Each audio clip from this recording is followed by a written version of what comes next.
How to style yourself without spending that much. Ito, ang mga suot ko for less than 1,000 lang.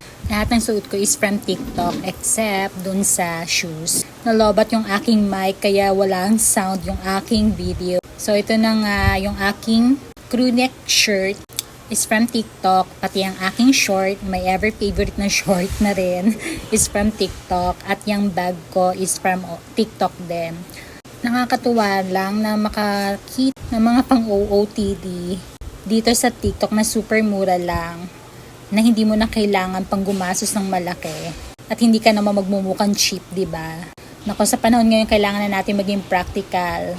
Lalo na pag mommy tayo, marami tayong gastusin. Mahirap mag-budget, kaya medyo tipid-tipirin natin ang ating mga sarili. Parang suot ko na t-shirt ay XL ang size. Minsan double XL ako, pero itong size na to is XL. Okay naman sa akin yung fit.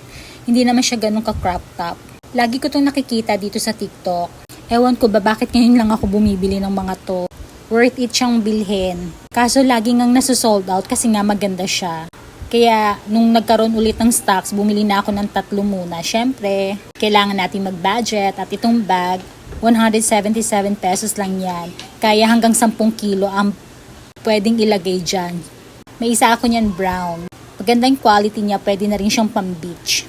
Kaya mga moms, hanap-hanap lang kayo dito sa TikTok. Marami kayong makikita. Yun lang. Okay, bye!